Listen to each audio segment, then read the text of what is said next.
Welcome back to the Meta Slayer Show, our first of 11th edition. Today we are slicing and dicing the hottest topics yet again. Joining me we have Mr. Bards and we have Meta Mike. Today's discussion is a hot one.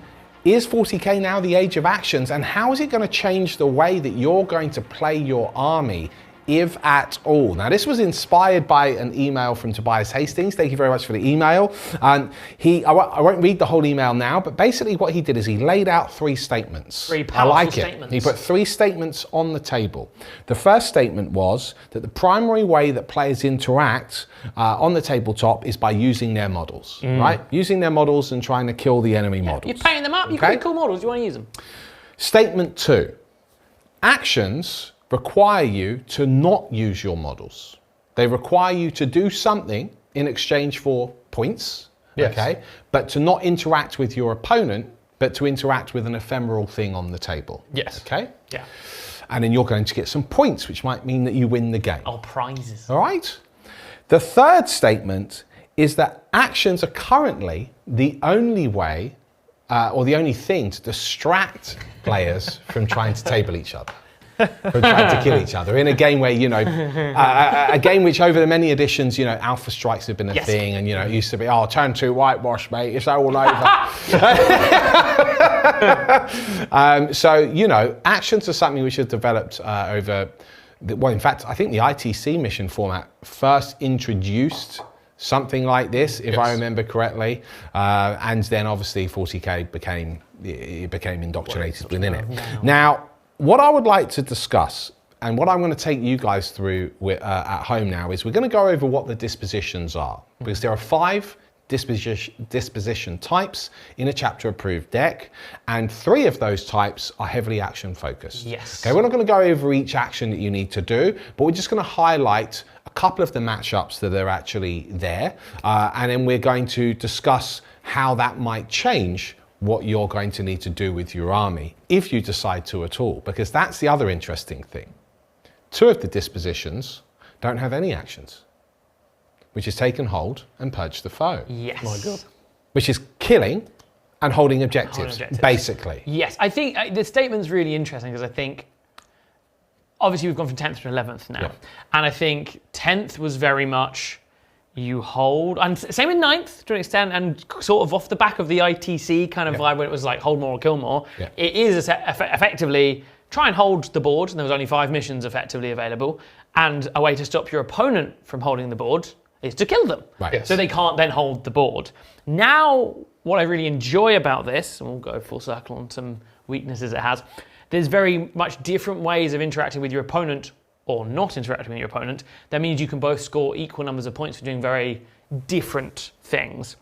So does it maybe distract you from, I've tabled you and thus can steal the board? Yes. Or is it now, you know, a case of I can just completely hide and ignore you all game and be like, boop, boop, boop, boop, boop, and get lots of points? Right. There's a few, is that maybe where you want to be going, or are there other options, I suppose? Well, let's backtrack slightly as well in terms of what the nature of an action is. The action does prevent you from shooting, does prevent you from charging, fighting in melee. Yes. Unless, of course, you have been charged.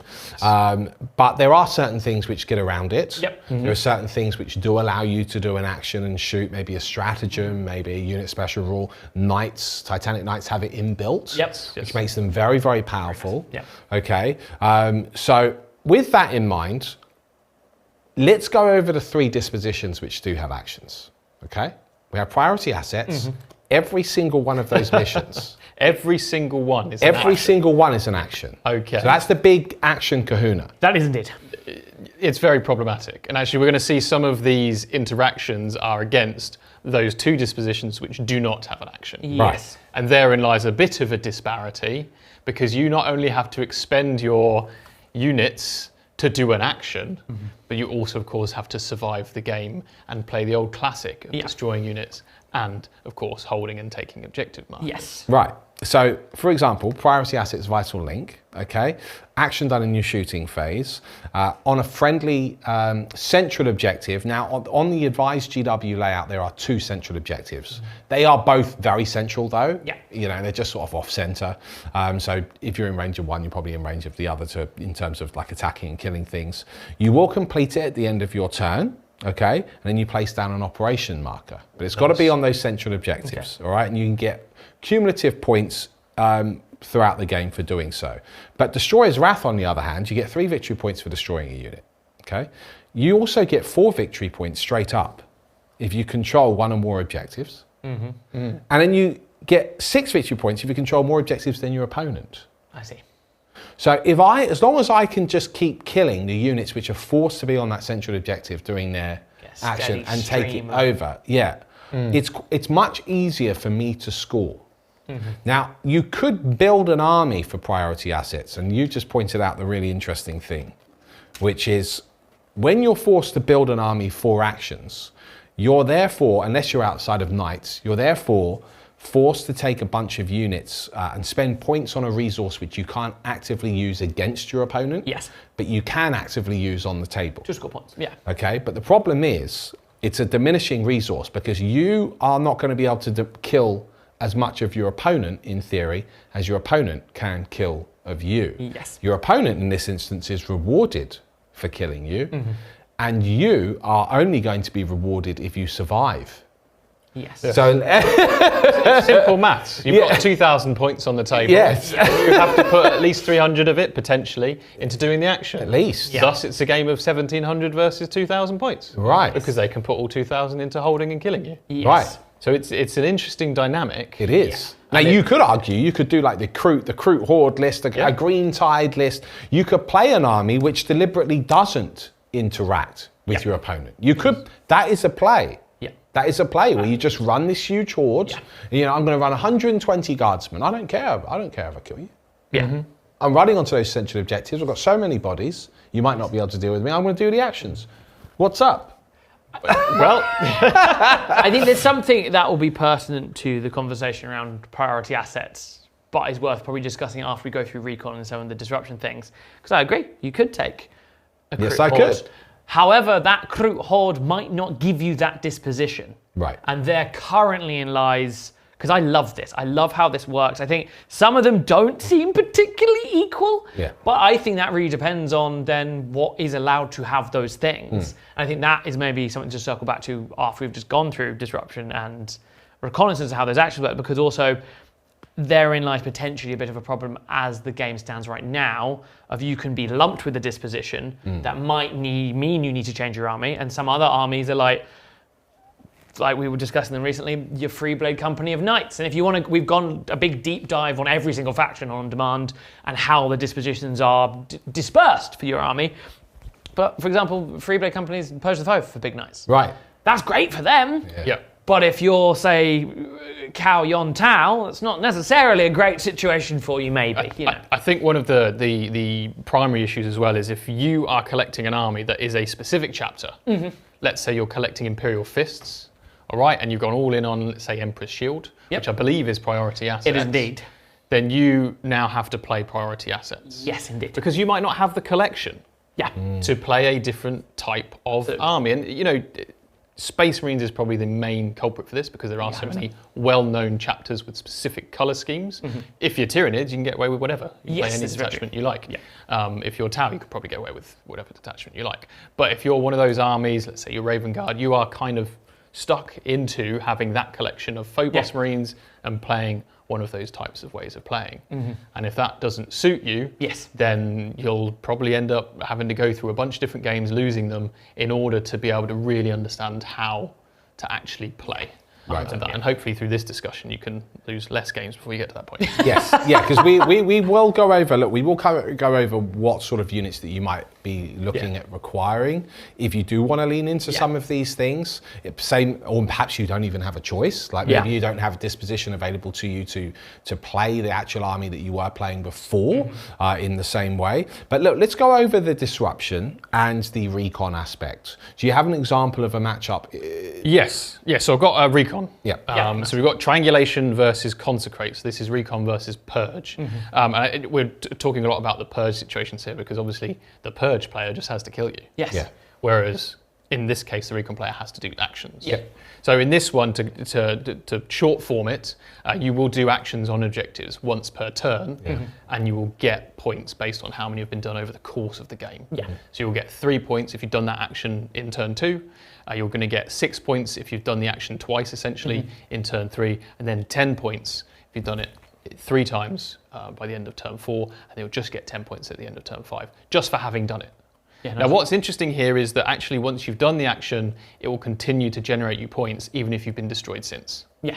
Right. Which is kind of cool. And in that way, actually, you know what? A sacrificial unit, going out there, you're in cursors, a scout squad, whatever it might be, dying after doing that action is okay. Yeah. However, herein lies an issue. The counter to it is consecrate. Yeah. And in consecrate, you destroy an enemy unit, your unit becomes consecrated, and at the end of your turn, you can pick an objective marker that unit is on, and you consecrate that marker. Yeah. Your unit then loses that consecrate tag. However, any time one of your units destroys an enemy unit, they become consecrated. It's not once per turn or anything. So if in turn 2, you manage to kill 3 enemy units, and the 3 units that killed those units end up within range of 3 different markers in no man's land. Yes. Yeah. You've consecrated all 3 of those markers. Right. Yeah. And you're going to get 6 points every turn that your opponent playing recon cannot stop you getting. Yes. Yeah. And look, it's not an action. It's not an action. It's you're rewarded for killing the enemy, which reduces their resource and therefore their ability to do actions, by definition, right? Because they have less resource to do actions with. And then you just be on the objective and it's automatically consecrated. It would probably be a bit more even if you then had to do an action yourself or you had to forego something in exchange. Or if it could be turned off. Right. By having that action done on the, or just triangulated. You can only do 1 per turn. Or you could only consecrate 1 terrain piece per turn. Right. But this is all things and I can't even imagine the amount of playtesting and planning that's gone into even creating just this. And it's incredible that it hasn't fallen apart considering how complex the whole thing is. But it's interesting when the tournaments start up. Yes. And when we start running our own stuff simmers to the top, right? In about 4 weeks from now. And that's going to be really interesting to see how that meta starts to evolve with it. One of the main things, and this is going to come into your army building as well, is actually with these action-based dispositions and matchups, it's not just about building yourself to be able to score the actions, but building an army that can try and stop your opponent getting all of the points they get. Yes. For just killing you, for example. So for consecrate, if there's 3 objectives that they could kill you on, don't be on 3 different objective markers. Yeah. Just be on the one. Yeah. And then you can kind of slow that process down. So, and it's going to take at least 1 or 2 attempts of playing that particular matchup. Yes. To really understand how that interaction goes. Absolutely. But to be honest, therein lies some of the fun and the challenge. Yeah, exactly. You've got to solve it, right? Adapting to these things. Yeah, I mean, look, I know you've mentioned 2 purge matchups, but priority versus take and hold is another pretty good example. The take and hold pretty much need to hold the expansion objectives with inescapable dominion, or just control lots of objectives, 3 objectives, including their home, which is really quite nice because often the home doesn't count as anything, but you get lots more points if you control 2 or more objectives, or you control more objectives than your opponent. The problem with secure asset, with priority assets, is that you need to control 1 or more objectives, excluding your home objective, or you control 3 or more objectives. And then in order to do the action, which is done in your shooting phase, friendly within range of 1 objective, once per turn, if your unit controls the objective. So the take and hold player is going to want to be swarming those objectives. They're going to have a lot of OC in that build. High OC. Yeah. You've got to not only kill, but then have a resource to then do an action on that objective to be able to do it. It's obviously this is going to depend entirely on what sort of army you've bought, but it could be a tough ask. Yeah. That is something I do want to touch on as well, is I think on the face of it, if you read all of these missions, if you think about it from when you look at, say, any Games Workshop document, like the printed materials that come with the game, and you look at both armies, they're a really balanced example of an army. Yeah. That one there's like a tank on each side, there's a couple of scout units, there's a couple of regular units, and that kind of represents what a lot of people's collections are, which is a little bit of everything. And sort of your casual player that has like a pickup game, I think these are super balanced against each other if you just have kind of a similar army to your opponent, and you're both then trying to do different objectives. The issue is, like you said with the build thing, is if once you start playing it to win a game, which you probably are trying to, if you are the take and hold player, you're building entirely around OC and holding things. Right. So you're probably going to have OC 20 to 40 on each objective to make sure it's yours. At which point, holding and securing it and doing an action is like 3 separate hoops to jump through when your opponent's gone, here's 40 orc boys. Right. And it's like, well, I am 6 Blade Guard and 5 Terminators. Who of those is doing the action and who's killing 40 orc boys? Right. Do you know what I mean? I think that's where this is then maybe a little bit tricky and almost starts to become, do I need to think about how my army works? Yeah. Do I need to completely reinvent what I'm doing based on a disposition I've been given?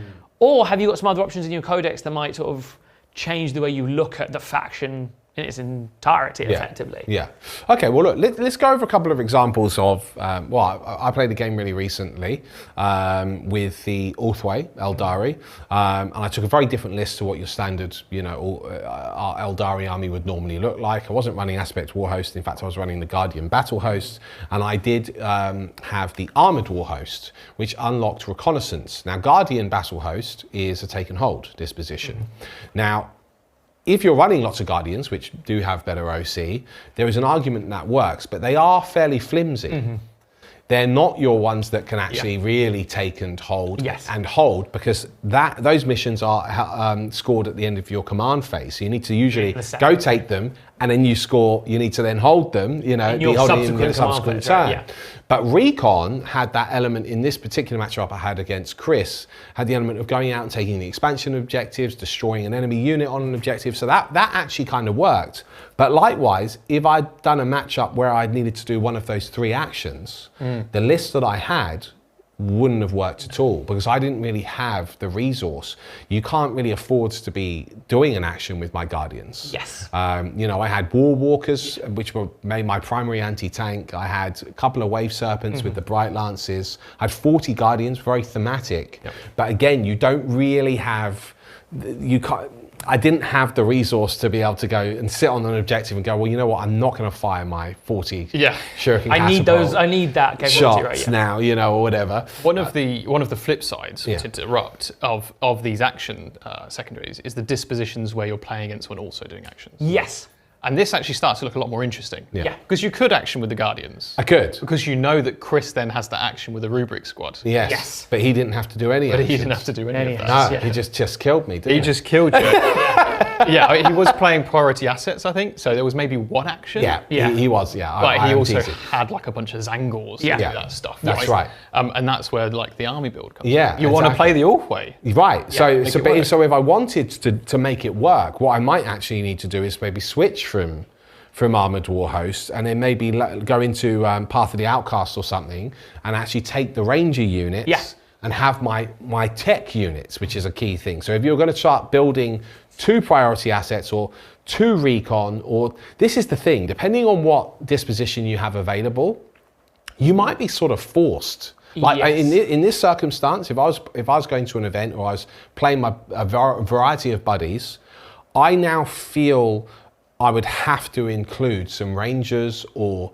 something cheap that can do those things, potentially infiltrate so I can do things, interact turn 1 with these actions right away. 100%. I think there's, in the world we live in currently, pre there being any codexes come out, obviously this is a stopgap, and I think this is here to stay, and I think that's awesome. I think this, over the course of a whole edition, will be really fun. I think is a very dynamic way of playing 40k, rather than like, I'm going to a tournament, I know the 5 exact missions I'm going to play every single time. This is like, okay, I have a new element of my list build, which is, I'm going, like, say the Raven Guard is a really good example of this. You can lean into it being all reconnaissance and disruption. Really thematic, really aesthetically what you want to be doing with an army that's like Phobos and sneaky, right? And you build around it. You have all those tech units. I think the issue is if you've been given, say, priority assets as, Deathwing Knights or something, you're tough and sturdy, but are you controlling the objective you need to do an action on? Or if you've been given it, like you say with the Ulthway, are you lumped with a disposition that will force your hand to make changes to your list, rather than like building around the ideology of one of these playstyles, if you know what I mean? But that might be something that will change with time. Well, I don't know. Do you know what I mean? These could all move. The dispositions could change around, right? What? So if we look like like guidance for each of these dispositions, right? Purge the foe, we know it needs to be killy. Yep. But also very durable. Yes. Yeah. Because most of the interactions involve your opponent getting points for destroying your units as well. Also equally Which is why obviously things like knights are really, really good for this. Yes. Custodians are great for this. But actually, if you're playing one of those armies that is quite flimsy, your toughness 3, maybe 1 wound, Yeah. your GSC, your Eldar, your perhaps even your MSU Orc builds. Yeah. Maybe you don't go Purge the Foe. No. Strangely, If you can avoid it. Yeah, it might not work for you, It actually. might not work for you. We discussed this with the faction folks with Drakari. Yeah. Like, despite the fact you'd think, well, I've got all these Dartlines, all this stuff. I don't have to think, I just kill things. I just kill things, but Right. you're like, actually, on the flip side, I might give away loads of points. So do I go down the recon or disruption route, right? Because Exactly. Reaper's Wager, which is still probably one of the most popular ways to play Drakari, Is Purge the Foe. Yeah. And it's a 3 DP, you don't have a chance to unlock anything else. Yeah. Yeah. Take and hold. Yes. It's got to have high OC and high durability. Yeah. And actually the rest of it doesn't really matter. Yeah. So long as you can have a lot of, let's say, Orc Boys, Green Tide, you're okay in that build. And Yes. if you like playing those armies, Take and Hold's great for you. Yes. And you don't have to worry about actions either. Yeah. Even better, right? Yeah. You can just fully invest in these bricks that stand there and take the hit. Yeah. Nurgle Demons are great for something like take and hold kind of thing. Yeah, Nurgle Demons, even different versions of Custodies, and Yes. some of the same armies actually that you might use for Purge the Foe because you're also durable Yeah. if you can get that good OC. Then we get into the difficult territory, right? Yes. Priority assets. Yeah. And I almost like to think there's actually really only 4 dispositions, but to come up with a 5th, they sort of had to hybridize. They had to come up with a 5th, and priority assets is the hybrid version where you have to have things that are good OC, and you have to have things that will do damage. Yeah. But actually, the durability isn't as important. No, because you do complete the actions on the turn, but generally speaking, you need to control that objective. Yes. So you need the killing power to make sure that you're removing your opponent from the objective for you to then successfully complete the action. That's where it's like, oh, okay. Yeah. Yeah. So this is where like the Guardians can be okay. Yeah. Because they've got the OC, but then you don't want to stack them with all the guns because then they have to do an action. Yeah. And you'll see things like, and then Space Marines have a lot of priority assets. A lot of priority So assets. when you look at the Space Marine armies, you go, well, I need to have OC to do the taking of the objectives, and I need the output. Yeah. The durability is less important. The problem is your units are quite expensive. Yes. So now you're expending things which you don't want to expend to do the actions. So if you're a Space Marine player and priority assets is what you've been tagged with, I'm afraid, then you need to look at potential action units to throw in there. Yeah. So what? Phobos and Scout? I mean, Scouts are still really efficient, right? Phobos, Scouts, Transports, potentially. Transports is a big sort of general plaster on the action economy of all of your armies, if we're honest. CSM, you just chuck a couple of rhinos in there. Do the job. Yeah. And they kick about, and any other army that can manage them. Your land speeders. So the new land speeder is quite nice. Yeah. But it's also got quite a bit of firepower. Shame to be stuck doing It would be a shame to be stuck shooting. Yeah, it would. Certainly would. But then if we look at the other dispositions, so the main difference between reconnaissance and disruption, because they do seem very similar, don't they, right? The main difference is that recon is less directly interactive with your opponent. So actually you can look at speed as your priority thing to have. And actually the durability and damage isn't as important. Whereas if you go disruption, you need to have damage. Yes. Because there's a fair few matchups where you get points for killing things. Disrupting your opponent in many ways, right? Yeah. Exactly. So your Drakari, for example, depending on your build, if you can do damage, maybe you go disruption. Yeah. 100%. Yeah. But if you're playing an army that can't do damage with the Drakari, you go recon instead. Right. Yeah. And actually, I think in many cases, if you're not sure and you're on the fence of which one to pick, if you've got the option, maybe recon's the safest option. Because you don't have to worry about having to be able to kill things. Yeah, well, Eldari definitely have the speed for recon. And I sort of quite liked it. You do have access to some of those units. I mean, Drakari have mandrakes, but they are one of the more expensive tech units, but they will absolutely do the job for you if that's what you want to do. I mean, you could just chuck like witches or Hand of the Cabal or something, I guess. But recon does tend to seem to fit quite well. But to play devil's advocate a little bit, a lot of these missions that require you to do the actions, would also fit a take and hold really well. Yep. Right. So you're and then you don't need to do any actions. Well, the thing is, if you're picking up what I'm putting down, I think that I'm inclined to agree, and I think that's where, in particular, on the face of it, you read priority assets. You're like, I can actually score really high here. Yeah. But as soon as you start playing games against what the opponent's doing, you realise you are super on the back foot because you are jumping through way more hoops than anyone else to just score points. I think there's one in reconnaissance, which should just be in different corners of the board. Yes. Against take and hold, funnily Against take and hold. So if you're Grey Knights, you don't even need, like, you could get your points for just being in different places. And same for, except where maybe things extract the relic, which is the priority against disruption, you're both trying to fight over this central thing, which then priority assets is on because your opponent has the same issues as you do. And I think maybe priority against recon as well kind of gives you a bit more breathing room because the recon opponent is likely going for far-reaching things. Right. I think priority feels that as soon as it comes up against your opponent who's got a plan and a build, that build is more, like you say, I can just hold the objectives and I get my points anyway. Yeah. And I don't need to jump through an extra hoop. Or I just shoot you with my really big gun. And because I'm taking and holding, like let's say that I'm running that Horde army or just an OC Swamp army, which is not required to do actions, whose only requirement is for me to hold the expansions and maybe the central objective in most of the mission matchups. And you can't complete your action unless you kill me. Yeah.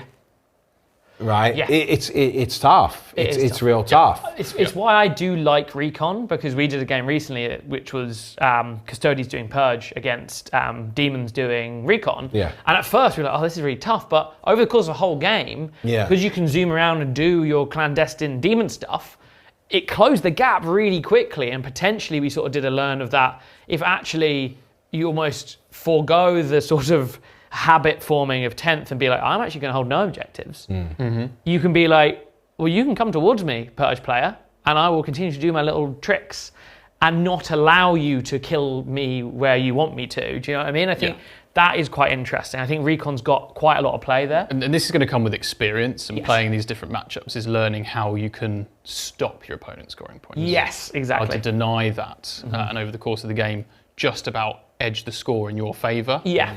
One thing that's really important to note about the take and hold and the purge the foes is that if you pick that, you better dedicate your list to it. Yes, oh yeah. 100%. Because the other people that are playing that build are all in. Yes, 100%, all in. So if you're like, okay, well, you know, I'm playing Necrons, I've got lots of Immortals, Warriors and stuff. I haven't committed to the full 80 Silver Tide. I'm playing against Green Tide Orcs and they've got 100 boys. Yeah. They're going to do take and hold better than you. Yeah, 100%. And it comes to the Purge the Foe as well. Exactly. You can take Purge the Foe with your, I don't know, melee Space Marine army. Yeah. You play against a Purge the Foe Three-Blade Lance Imperial Knights. It's going to be a bad day. It's going to be a bad day because you can't kill it and it kill you. Yeah. And this is where, you know, maybe the safer options for an army, maybe they end up being priority assets. Yes. Just because you have a different avenue to score. Yeah, this is true. That isn't fighting someone. Yeah. Or maybe it's just, if you can, find that recon or that disruption. Yeah. Yes. I think, for me, it does. I agree. It feels like there's 4 really strong dispositions. Yeah. And then there's priority assets. Yes. Which you either have to have a really specific build. And I think that is the exciting thing about all of this.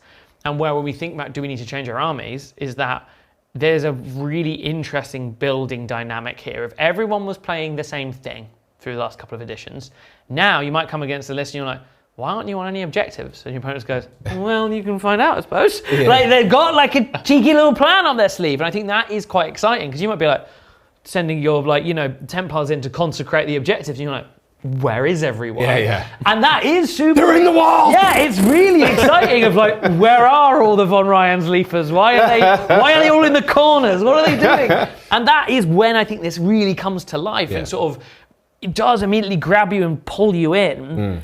I think it's just maybe the disparity of the dispositions is that some factions have been lumped with a pretty like limited supply based on how the army functions. Knights are there with their purge, all holding hands and singing and running through the fields, crushing the souls of the dead. The Free Blade Company was a really good example because that is probably, in my opinion, one of the best attachments for knights anyway. 6-up, feel no pain, incredible enhancements, uppy downy on a big knight. They've got ignore cover enhancement in there as well. Great strat, sweet, and they regain the wounds. And as you said, like if Purge the Foe is a popular take, that is a real rough matchup against those knights where you will potentially really struggle to kill a big knight a turn. Now, a lot of players would argue that if you haven't, your objective against any knight army has always been, can you take down one big knight a turn? Yeah. If you can, then you're on track. Or can you deal with, 4 armigers a turn, depending on what sort of build they're doing, whether it's spam or whatever. Even them, they would have feel no pain as well. So, that would potentially be a rough matchup for you. And it may be that you do then need to lean into the thing which is kind of the best of both worlds, your recon. Yeah. But then you're going to have to change your army, right? Yes. So, I think this is going to lead me to my next question. Does this, in a way, though, not help themed armies? Armies. I think it does. Because you can, now I'm not sure it helped my Orthway Guardian army, but I think that's a bit of an outlier, and I could probably change it a little bit to make it work a bit better. Yeah. But, let's take the Raven Guard. We have a beautiful Raven Guard army. We have a lot of Phobos units. We don't have any scouts yet, but we could add them in. I feel like it could probably do something like Recon quite well. Yes. I've definitely got the units in there to interact with the mission. Is this not, therefore, I just build it, I almost like pick the disposition before I write the army list sort of thing. Okay, and then just go, I'm going to write it completely for that, knowing that I want to play that type of game. And I would argue as well, you're right, because they play that better than they did play 10th edition. Right. Because you'd have to kill and fight and hold, and you've got low OC, and you might have not very good firepower, but actually being able to leverage the sort of snipers and like nests of incursors and infiltrating units to do like triangulation or like search and scour and these things where you're doing actions and also picking off key individual targets or disrupting your opponent's game plan is very Raven Guard. And it allows you to play the way they're supposed to in the fluff.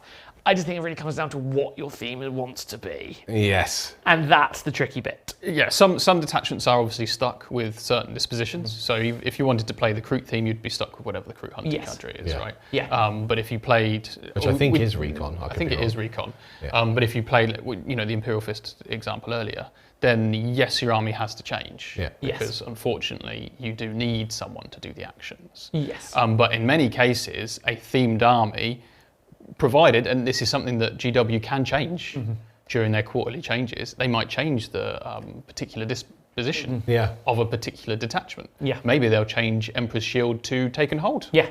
And then suddenly you're like, oh yeah, everything's kind of built into holding. They're Imperial Fists, tough for 30, higher OC on the Terminators, take the Ancients and everything. And actually you're like, yeah, I can do what I want to do. Yeah. And it makes sense. Yeah. And actually, you know what? GW decided that's perfectly fine. It's balanced. We think it's okay. Yeah. We hear you. Yeah. So yes, and over the course of 11th edition, I'm extremely excited to see even more thematic lean over the course, because any new detachment, if I get a Night Lords detachment, I'm fully excited for it to be something like Disruption. Yeah. And I get like a strat in there to maybe do an action and still kill someone in combat. Right. And this is the sort of canvas that is now available for the rest of 11th edition, and we innately have narrative ways to play the game that are forced upon us. Yes. Yeah. And whether it's downloading an email or whether it's the launch codes to some kind of Imperial nuke, there is a justifiable reason to be doing the things that these cards tell you to do. And I think the hope is as well, we're in a world where the previous edition is now being fed through into the new edition, right? So a lot of our army rules, you think of Blood Angels, if you wanted, or World Eaters with the Berserker Warband kind of thing, if you wanted the extra strength and things on your Berserkers, you kind of have to take that detachment, which now means you have to take a certain disposition. But what we've seen with the little, the 1 DPers that have been floating around, is there's a lot of it's like, there's a little bit of Purge, there's a little bit of Recon, there's a little bit of Disruption. And if that's how something like a Codex is of like, here's 12 singular dispositions, and 1 big one, say, and then each one of those is a different kind of thing.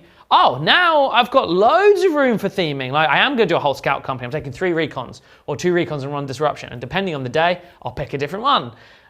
Or I'm just going, you're taking holds. I'm taking lots of chunky things and taking all those that kind of fit together. That's super exciting. Because I think you get this, like you say, the narrative is being forced on the game, which is great. And then your army, you can double down on the build of like, I would like to do these kind of things with these kind of models, let me pick their individual detachments. That's super exciting. Yeah, it's really cool. And it's Yeah. actually really fun building. I've been having a lot of fun building lists for 11th edition with the dispositions in mind, looking at what, Lego detachments I can build to unlock the type of army that I want to play whilst maintaining the theme in my head. And that is part of the fun, right? Yeah. But what I'd love to do is round out this conversation, sort of circling it back to what Tobias was challenging with his statements. It would be really interesting to me, obviously this is not what the rules are now, but there is also an interesting aspect that, this is the card deck that came with Armageddon. Yeah. The next, they release one of these pretty much every summer, right, throughout 10th edition. The next one might not even have dispositions at all. It might not, I think it will, because I'm pretty sure they'll be baked into the detachments. But the nature of what these cards are and what the dispositions do 100%. can change. Yeah. It might be all of a sudden they've only got 2 actions each, or maybe Purge has 2 actions next time. We don't know what might happen. But what would be really cool to me is a fundamental change on what an action actually is. Yeah. Because what I thought was really cool about what Tobias said is that you're being forced to not use a unit, basically, to not interact with your opponent, to work towards some ephemeral thing, you say sending an email or whatever. Yeah. It might be cool in a future edition or, whatever it might be, to have it that perhaps it's not the whole unit that has to do the action. Yeah. Perhaps we make sergeants relevant again. Perhaps the sergeant isn't allowed to shoot and you're not allowed to charge, but the rest of the unit around him can be covering and shooting fire, or, ideally, I know that a take could be only battle line units can do it. Shoot action all the time. Yeah. Right. So it would be interesting to see if that, since actions are now, it would seem, such a core part of the game. Yeah. It'd be interesting to maybe change what that looks like, so that there is still interactivity, and a player that's then buying these tech units aren't feeling that they're not necessarily getting the value of the points either. Yeah, I agree. And I think touching on the statement of you're basically not using a unit. Yeah. Like, you're not interacting with your opponent. Right. And what that lets us do is actually put units in the army that maybe don't do anything. Yeah. Like, they're not good. Yeah. From a competitive standpoint. Yeah. But you know what? They fit a theme. Yeah. It's okay, I've got a unit of Reavers, let's say. Yeah. Right, which have notoriously not been great. Yeah. never got it right. Poor Reavers. But I'm playing, I don't know, Raptors, Raven Guards. Yeah. I've got a unit of Reavers, and you know what? They don't have to interact with my opponent to be good and relevant in the game. They can triangulate an objective for me. Yeah. And that's super cool, that you can take that unit off the shelf potentially and just use it to do a thematic in-game imagination thing. Yes. Yeah.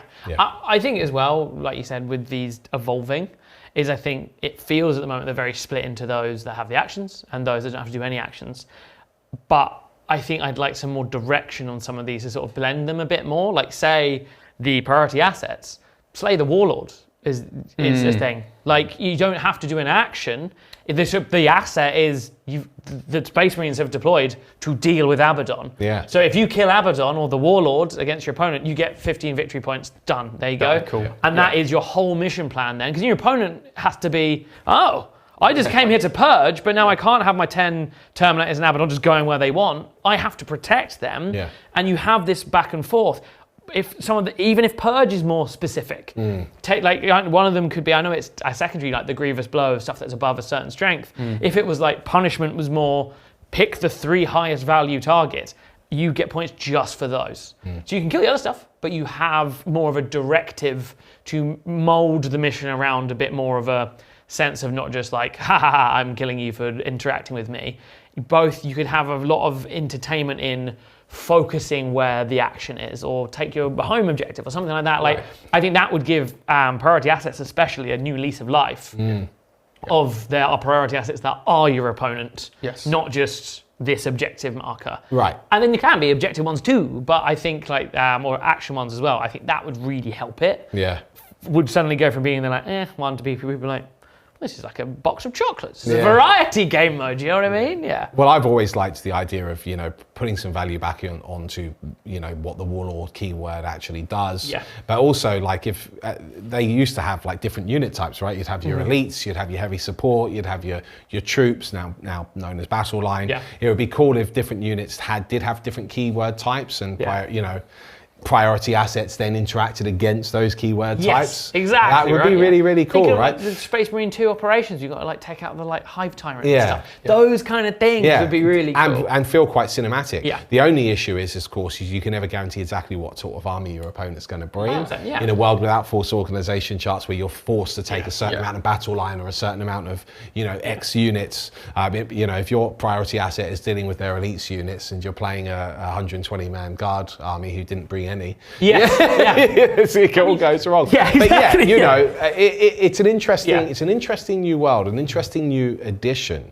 and there are definitely things to solve here. But I would love to hear what you guys think. Is there a disposition disparity, or are you actually really happy with how your existing army plays? Are you going to be changing your army? Are you going to be including tech units, or are you going to lean into just purge the foe or take and hold if those are things which you actually have access to? Would love to join you in the comments below. Until next time, I've been Lawrence. He's been James, you've been Meta Mike. We'll catch you next time. Bye-bye. Want more tabletop tactics? Then get yourself an on-demand membership. You get at least 3 additional shows every single week, covering Warhammer 40,000, Warhammer the Old World, and much more. That's right, each month our members can enjoy 8 exclusive battle reports, as well as our faction focus and codex reviews, get closer to the team with 4 exclusive talk shows, as well as full access to our thriving Discord server. Members can also benefit from a growing library of painting tutorials from our studio painter, and whilst you enjoy your hobby, you can binge our seasons of RPG content. Right now, members can access all of this and hundreds more shows for an introductory price of just $4.99 a month or $49.99 for a full year.